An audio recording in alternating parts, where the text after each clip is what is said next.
Welcome back to The Division 2. I did have a couple of incredibly nitpicky sort of problems, but what I've done is cut them out because there's absolutely no need to put them in this video. The developers, or from what it seems, is they are actually finally listening, or at least for this one state of the game and title update 10.1, it does seem as though they are actually listening to community feedback. So the very first thing is to get them out of the way. There is an Invincible Glitch. When you load into a raid cutscene, if you have your shield equipped, apparently it makes you invincible when you come out of the cutscene. I'm not sure if that is being fixed tomorrow in the maintenance, but one thing that is being fixed is that there is an unlimited RPG bug, so you can literally run around the entire raid with an unlimited RPG. That will be fixed in the maintenance tomorrow, so that will no longer exist. And another thing is, I saw it hundreds of times in the Twitch chat, there was absolutely no talk from the devs about Solid PDF and the fact that he's been cheating since day one of the raid. He has been cheating, it's clear he's been cheating, but I don't think they're ever going to address it. They should realistically address it, but I don't think they have any plans to, because there were so many questions about them being banned and the devs just ignored it. But moving on, that's not the topic. There's actually some really good stuff happening. So, title update 10.1, they are aiming for July 21st to be the release date for it, although that's not set in stone at the moment. That is when they plan to release it, July 21st. The loadout swapping will be fixed. What they've done is pretty much the main culprit of it is the revive hive, because there are 4 charges. It was on a 240-second timer, so that's 4 minutes. Although with mine it was 218.2, so it was like 3 minutes 40 or something per charge, like something stupid. But what they've done is they've changed it so that you now only have 1 charge when you're a skill tier 0. And what they've also done is they've lowered the time from 240 seconds to 180. So essentially it's going to be a little bit of a group play nerf, because we only get 1 charge. So if 2 of your teammates go down, or 2 of the players in your group, if they go down,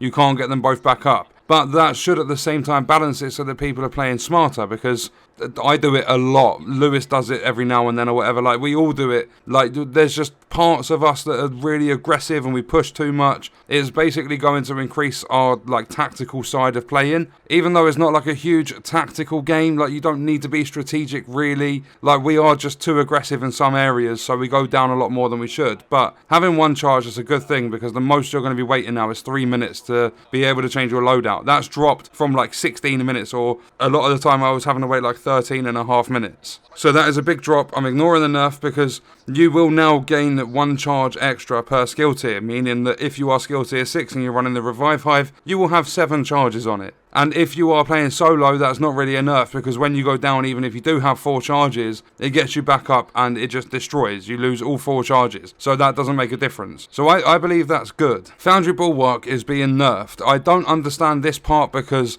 shield builds are going to be ridiculous, or that's how it seems, because the 3-piece bonus for Foundry Bulwark will go from 3% armor regen down to 1%. So you're losing 2/3 of your armor regen from that 3-piece bonus, but you're going to gain 50% shield health as well. And they've kind of done a balance to it. They've removed one of the buffs and replaced it with, they've removed what was a buff, so they've done a nerf, but they've done a buff at the same time, because you get the bonus shield health. But then with the Forge named holster, it increases your shield health by 10% at the moment. That's being buffed up to 50%. So if you combine Foundry Bulwark with the Forge, and if you run Motherly Love Gloves, something like that, I don't really care, never used them myself, but if you run certain things, you can make an incredible shield build. So they're essentially buffing up the survivability a little bit. I know it's only in terms of 1 build, and it's frustrating because Foundry Bulwark, the chest and backpack are locked behind the second raid, but it's still a change that can be seen positively,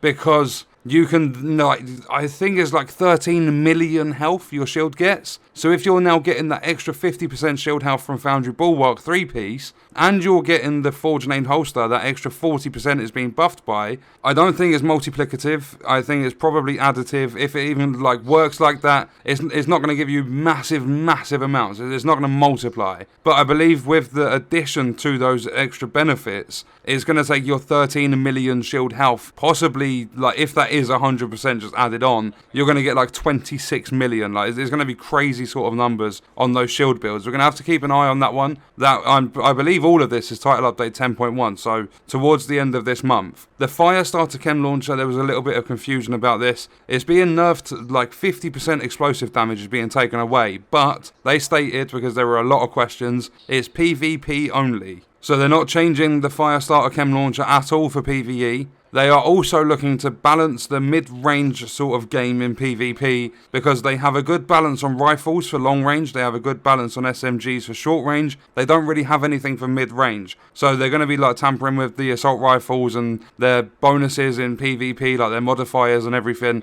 and trying to find a good sort of balance for mid-range gunfights. This one was crazy to listen to. But the Booster Hive, the one that used to give you a movement speed increase, they changed it so that it gave you like melee damage, weapon handling, weapon damage, all that sort of stuff. It's going to retain its melee damage bonus and its weapon handling bonus, and weapon handling consists of stability, accuracy, and reload speed, and I believe it goes up to 60% with this Booster Hive if you've got it at skill tier 6. They are replacing the weapon damage, so they're taking the weapon damage buff off, so it's not actually going to increase your team's weapon damage at all. They're replacing that with hazard protection. So this Booster Hive is having a full-blown identity crisis. It doesn't know what it wants to be, but they're just messing around with it and trying to keep a good balance of it. So I don't know, we're going to have to do testing, because hazard protection can be helpful in a lot of situations, and it just never gets utilised because you can take weapon damage, keep your distance, and like hazard protection hasn't really had a big sort of use in the game. But I mean, especially in the second raid, that could be helpful. We don't know. We're going to have to do some tests and stuff when this is released.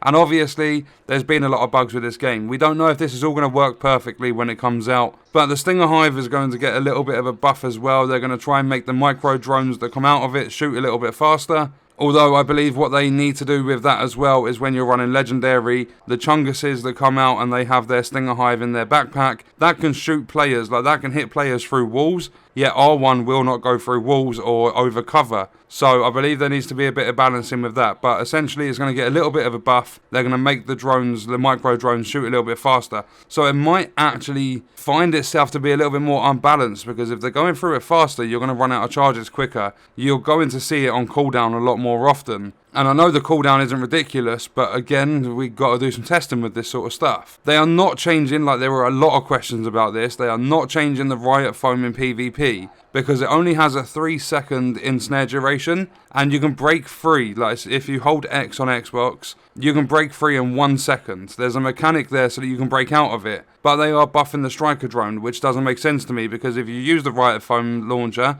and then you use your Striker Drone, your Striker Drone can easily target someone that's standing still. So the buff to the Striker Drone is going to deal more damage, and with the Riot Foam keeping them locked in place, you're going to get at least a second's worth of fire. So I don't know, I don't play too much PvP, so I don't know how that's going to have an effect. I believe shield builds are going to continue to be meta. They've said that they don't want, like the only reason they're loving the Riot Foam being in PvP is like they don't want to remove it completely, because they don't want the chicken dancing to come back. Like people are just sticking other people in place, and there's no like combat rolling everywhere and just messing around and doing a load of random shit. So, but as I said, like I don't know, I don't spend any time at all in the DZ, I don't play Conflict or anything like that. I'm a PvE player, but that's exactly what they said on State of the Game. Another thing that I've spoken about in the last State of the Game recap was that they acknowledged how strong Headhunter actually is. There is no plan to change Headhunter in 10.1, but I've put yet because they could eventually come out with a nerf, because it is a really strong talent if you know how to use it. But then we are moving on to the juicy. We have the loot talk.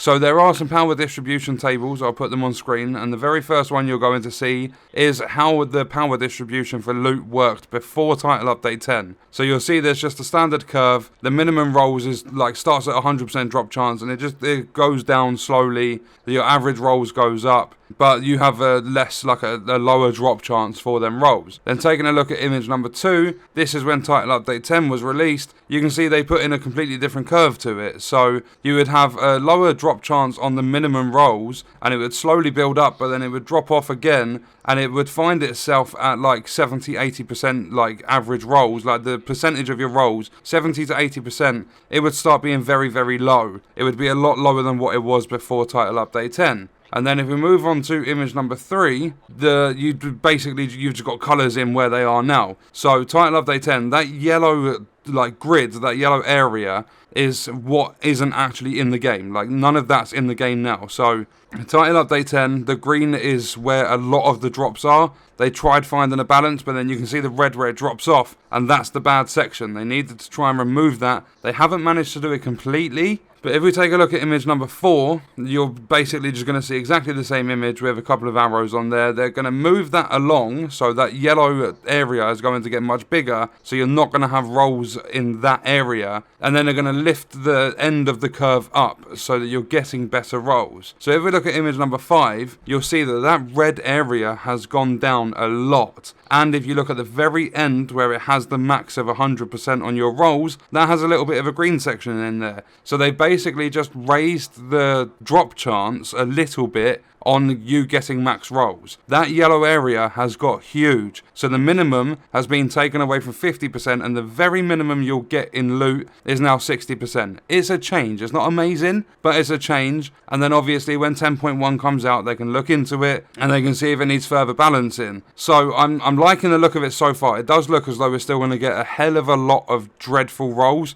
but there is that bigger chance of getting your god rolls and stuff, which is good, because a lot of people come to the comments and they say, oh, you're just expecting god rolls all the time. No, I'm not. I'm just expecting more for the amount of time I put into the game. I have like 1,250 hours on this game now. I play this game every single day, and I just want to see me being able to put builds together a little bit easier. I'm not asking for everything on a plate. Fuck that. I can sort myself out. I can put time in and get myself loot, but I would like a little bit better chances, which is looking as though that's going to be the case with 10.1. They also stated that they need to be more generous with the god rolls and the double god rolls in heroic and legendary, so that's what they're planning to do. It's going to have a little bit of an effect in challenging, but anything below that, there's not going to be a change at all pretty much, besides the minimum rolls going up. Like, they're not doing a lot to challenging difficulty, which is fully understandable, but heroic and legendary, we should hopefully get more god rolls and double god rolls, so we can put our builds together easier, which is nice, because I'm currently experimenting with about 685,000 different fucking builds. I'm constantly putting new ones together,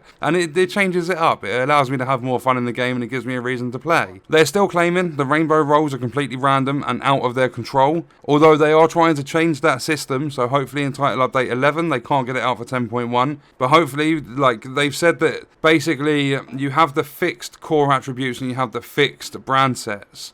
So you've got like headshot damage and stuff on Providence, but obviously Providence is dropping with a lot of rainbows and a lot of yellow rolls and blue rolls and stuff. What they're doing with the loot system is trying to bring that sort of random generated loot into their control a bit more, or this is what they're stating. They're going to try and do that so that when you get like a Richter and Kaiser drop, it will contain more yellows. When you get a Providence, it will contain more reds. When you get a Gila Guard or a 511 Tactical, it will contain more blues. They're trying to make it so that the colour attributes, the minor attributes, are dropping more related to the piece of gear they're dropping on. So I'm hoping title update 11 does change that. I'm hoping we see it a lot sooner than I anticipate, because I'm going for like mid-August, late August, possibly even September or something. We'll see 11, but I'm hoping like they can make big changes. So this is the part where, like I mentioned in the title, that they're finally starting to listen. And it's because they're bumping up the tiers of some of the caches. I made a video talking about the caches, and when I showed the stats for the loot power distribution and how you have a much higher chance of getting the lowest rolls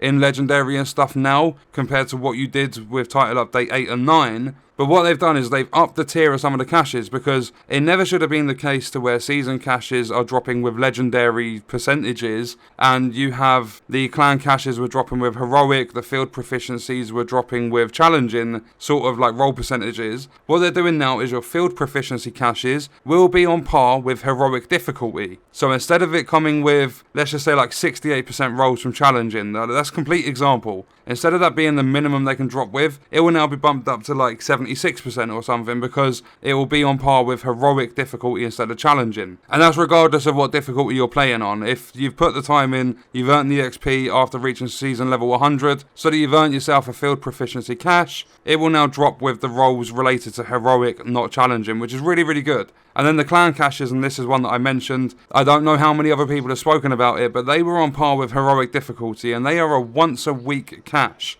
they've now bumped them up. They have the same roll percentages as legendary. So if you are in a clan, you are playing, like you're in an active clan where people are playing, you're getting a gold cash every week. Instead of it being tied to heroic difficulty percentages, it will now be legendary. So if you can't complete legendary, because they always said when Warlords come out, in order to do legendary, you need to have a legendary build. So you need to go in there, get some loot, put your build together with the legendary drops and like high rolls and everything, and then you'll be better off in legendary. So if you can't at the moment do legendary, that clan cash once a week is going to give you items that will better your chances of getting good stuff because it's tied to legendary. Then you'll eventually slowly start building into playing legendary. So that's another really good change. And then the best one, I believe, they are changing exotics. So for those of you that don't know, when you play on heroic difficulty, you have a 7% chance of getting a random exotic to drop. And it normally, like, it can drop mid-mission, it's rare, but it can. But it mainly drops off the boss. When you are playing legendary, or less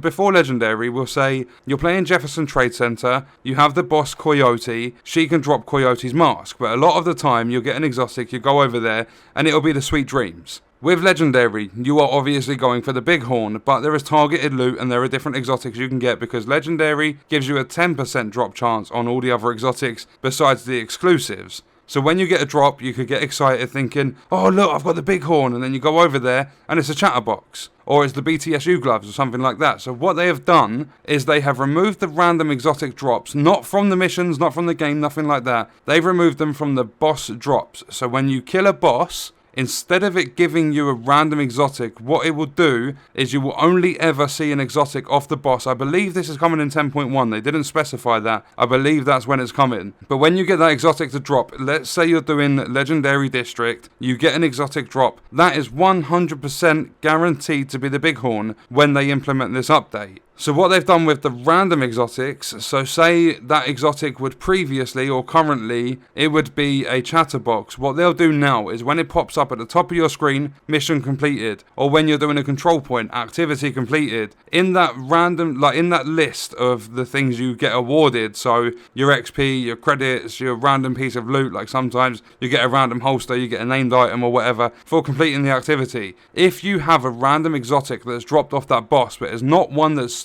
specifically tied to that mission you're playing or that content you're playing, it will pop up as an exotic cache. So that's going to be the way you get your exotic drops randomly. So if you're playing Jefferson Trade Center, you kill Coyote, there's no exotic drop there. When it pops up mission completed, it could come up with exotic cache. You open that cache, you get a random exotic. That's how it's going to work. And obviously targeted loot is going to be a factor. So if you are going for, I don't know, let's say you're going for the Pestilence, you're running LMG targeted loot. When you get that exotic cache, I believe the targeted loot, because it is LMGs, will give you a bigger chance of getting that out of the cache. But because that mission is tied, like Coyote's specific boss drop is the Coyote's mask, that will be the only exotic you will actually see that will drop directly off the boss. I'm hoping that makes sense. I believe I've cleared that up. But that's pretty much going to wrap it up for this state of the game. And it was a little bit longer, but there was quite a lot of stuff to talk about. The last thing I want to quickly mention, the Apparel Event. It doesn't look too bad. It doesn't look amazing by any means, but they definitely could have done a lot worse with it. So I'm going to wait until that comes in, have a look at all the stuff. And I'm hoping, like, from what they've shown, the 4 main outfits of the event, it doesn't look too bad.